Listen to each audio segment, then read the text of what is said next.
Well, hello again, YouTube, those who may or may not even be watching this whole channel. I have a new project that I want to work on. It is a trunk organizer for my Suburban. I've got a 2008 Suburban. Yeah, it's old, but it works. The trunk is fantastic because it's huge, but the thing I don't like is because it's so large, there's no real way to stack things. There are certain things that I want to stay in there, like some of my BMX racing stuff. I want to keep my helmets in there. I want to keep um, some of the tools in there. I think I want to keep my canopy in there so that whenever I go certain places, I have it there. But I want to have those in the trunk in a way that doesn't make it hard to put other things in there that are just temporary. Like, say, if I'm going to go grocery shopping, I want to be able to still put all the groceries in the trunk, but not have them just precariously stacked on top of non-square things that are not easily stackable on. So that's my project, is I want to build an organizer that fills up the back of the Suburban, the trunk area, tall enough to hold the things I needed to hold, not too tall to take up all the space, wide enough to take over the whole width of it. Aside from it being functional, I also want it to look nice, so I plan on getting some of that automotive like speaker carpeting, speaker box carpeting, and I'll be putting that on it to make it look nice and have a better finish. So every time I do a project like this, I want to draw out a plan, get some measurements, and try to get things as pinned down as I can before I ever buy anything, cut anything, do anything like that. So let's look at those plans that I'm coming up with right now. All right, so here are those plans. I did some measuring. I can do 48 inches wide, still fit in the back of in the trunk area of the Suburban. And if I do about 16 inches on center for each of the little cubbies in there, then that'll give me 3 cubbies. 2 of them will be used basically all the time. The third one will be for whatever random thing that I'll need to put in there. You'll see it'll be about 24 inches deep, 12 inches tall. There's a possibility I might put a lip on top so that when I do stack stuff up there, it doesn't just slide off, right? So I'm thinking about doing that. And then I've even gone to the point of trying to measure out to figure out that I can get all of the wood that I need for this out of a single 4x8 sheet of plywood. I'll just use regular 7/16 inch plywood. Cut all this stuff out, so I'm going to probably lose a little bit of measurements due to just the width of my saw blade. But that's okay, I don't need it to be super accurate. And then aside from this, I'll just need hardware and the carpeting to do it. I was going to get 2 rolls of, if I'm correct, it's 3 foot by 7 foot carpeting. You can get it from AutoZone. And so if I got 2 rolls of that, then it would cover the top, and then I think the bottoms of each of the cubbies, but I might get 3 rolls to try to cover more. We will see. But I'm trying to keep this as inexpensive as possible. For the plywood and the hardware, meaning the screws, I'm probably running around $30, and then just for the carpeting, that's another between $30 and $45 if I go with 2 or 3 rolls. So I think $60 for the whole thing is probably not bad. It'll be super functional. So I am now, we're working on the organizer for the Suburban trunk. As you guys just saw the plans. So I've got all of the supplies here and I will show you. Alright, I already made some of the cuts. This was a 4x8, and then what I have done is I just cut it in half, and then I cut it in half again. So those are a couple of 4x2s right there. That's going to be the top and the bottom. This is the rest. This is a 4x4 right here that I'll be cutting this into the dividers for each of the places, possibly even a lip. I've also got my carpeting right here. I actually need to buy 1, possibly 2 more of these, but my local AutoZone only had 1. This is just, this particular one is custom mats. It's just a, I think it's like an underfelt carpeting, but essentially it's like speaker box carpet. So the bottom side has a little rougher texture. Gotta get some spray adhesive for that, but we're gonna go through this build together. So now I'm cutting this into 2x12s. So we're gonna put this out here. So 2x12 meaning 2 feet by 12 inches or 1x2s.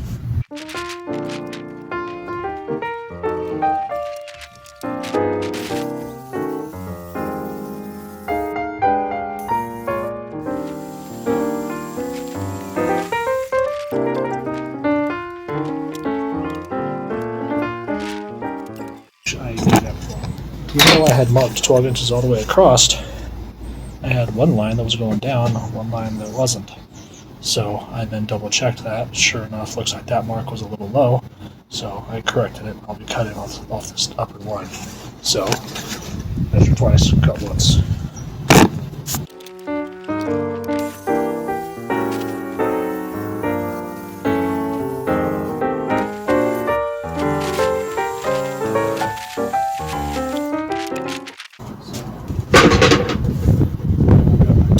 My 1 foot by 4 foot lengths. Now I'm going to cut these down to 1 foot by 2 feet.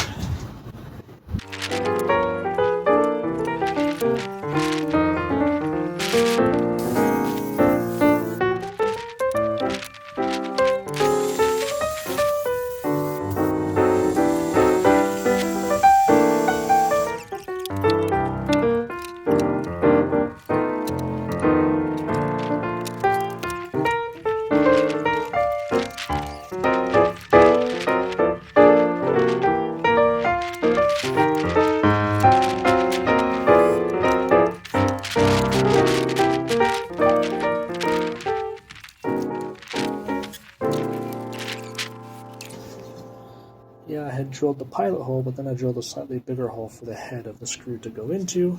This will help prevent cracking of the wood like this. And I should have done that to begin with. That's called a countersink, by the way. Lesson learned again.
Camera here, so it could be a little off, but that's pretty good.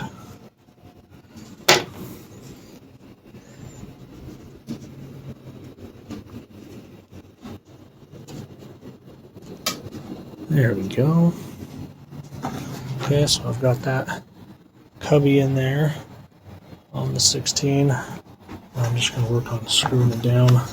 Again, I'm going to do these outside edges first, since the board is a little bowed or warped. So I'll do those first, and then I'll try to pull the center in to put those other screws in.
Okay, so here I'm talking about the concept of drilling a pilot hole for your screws so that this helps you avoid splitting your wood. It's especially important here in this concept where you're using it with plywood, which is already thin, and I'm talking about how you want your pilot hole to be no larger than the bore of that screw, and the bore is everything not including the threads. You want to make sure those threads can grip the wood completely, but you want your pilot hole to be no larger than that bore, so you actually need to compare your drill bit to the bore of that screw to make sure you're no larger than that, and that should help you avoid splitting any wood.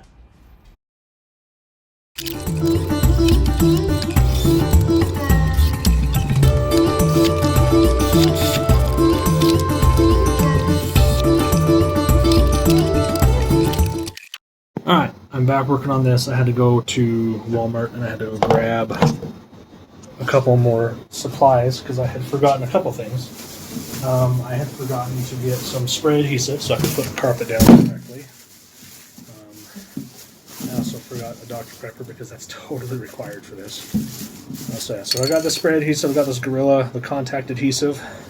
I wasn't just going to get the regular spray adhesive, but the other one said it wasn't really recommended for like automotive carpets. So I ended up getting this one because the carpet that I'm putting on this is going to be more of an automotive carpet. So I have this that I'm going to be using on all the more visible surfaces. And since I didn't really want to wait to get another roll or two of that, I actually found these oil spill mats, but they have like this rubberized bottom right here, and then they still have a good carpeted type top. So I'm actually going to use this to do the surfaces that aren't as seen. So yeah, I should be able to finish this whole thing up tonight. I'm going to measure out the top and the sides and all that, and then I'll just start spraying the adhesive and laying it down.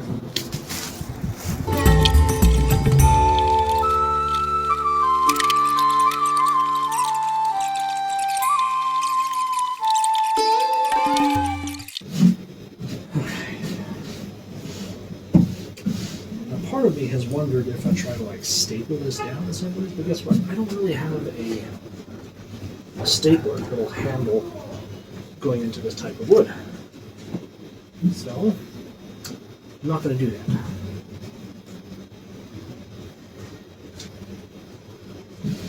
What I am going to do is I think I'm going to put something here in the middle to kind of weigh it down a little bit, and then I'm just going to roll this back.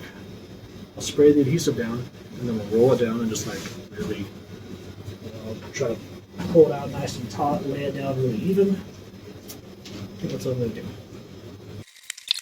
If you've ever used these tack cloths, it's almost like a gauze bandage, but it's got this almost like a sticky something that it's been impregnated with. That's not bad, it's a weird word. It's been filled with this stuff, and it just like sticks to anything that's on the surface of this and helps pull it off. I used to use these back when I worked in the sign industry and had to paint things. They were really good for getting off little specks of dust, things like that. There we go. Works great on wood. I've also used it in a different project that I did recently. But yeah.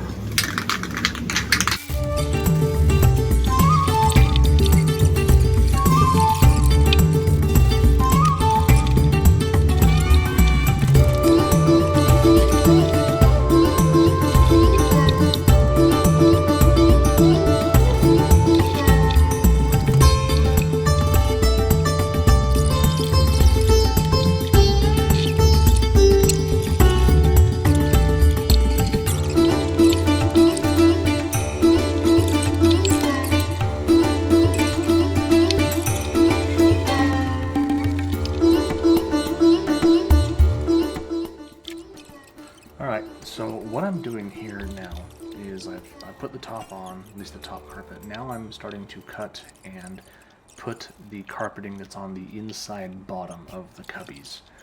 And then what I just pulled out here is a squeegee that I used to use back when I worked in the sign industry, and that helps me to squeegee the carpet down, get it really nice and even, get some good contact with the wood and the adhesive. Yeah, so that's what I'm doing there. Now I start pulling out these other ones, because these are what I'm going to use for the outsides, the outside right, the outside left, and those actually stuck really, really well. I didn't really have any problems doing that.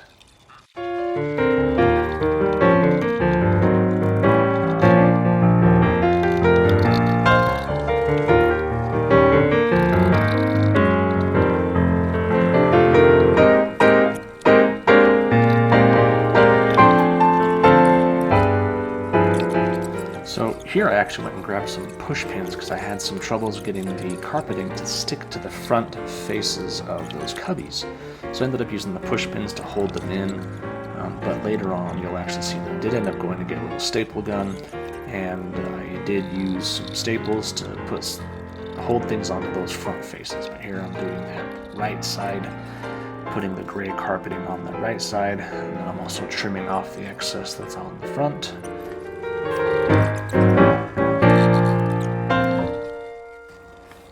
For a point of clarification, I wasn't using the push pins to be a permanent thing, it was just to hold them down long enough to let the adhesive fully set.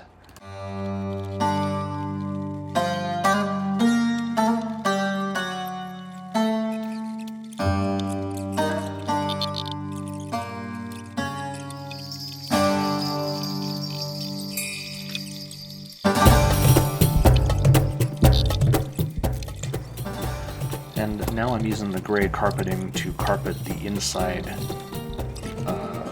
left and right sides of the cubbies. Now I didn't end up using any carpeting on the top because you're never going to see that, at least the inside top surface, you're never going to see that. So there's no carpeting up there. There's carpeting on the bottom and right and left sides of each of the cubbies. I used the black on the bottom and the gray on the sides. And then right now I'm just cutting all the pieces and putting them in where they're supposed to be because I had actually mostly run out of my contact cement at this point in time, or contact adhesive, so I actually very soon I'm going to end up, at least very soon in the video, I ended up grabbing some more cement. I keep saying cement, grabbing some more adhesive, and that's what I ended up using to finish up this build. And I also grabbed the staple gun so that I can go and staple the fronts.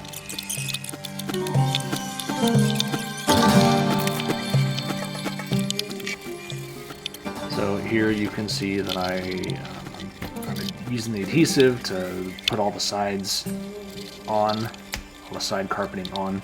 And then you'll see I also use the staple gun to then tack in the front carpets on the front faces, and then some of those places that it wasn't sticking quite as well. So this is basically me finishing up at this point. I'm also getting all those front faces completely taken care of, and finishing up that inside rightmost wall that I ended up having to use 3 pieces of that gray carpeting just to finish it out. And then here I'm cutting all the little strips that will go on those frontmost faces. And then here pretty soon you're actually going to see a before and after picture of what the back of my Suburban looked like before putting this in, and then what it looks like after I put it in. Alright, maybe that's better.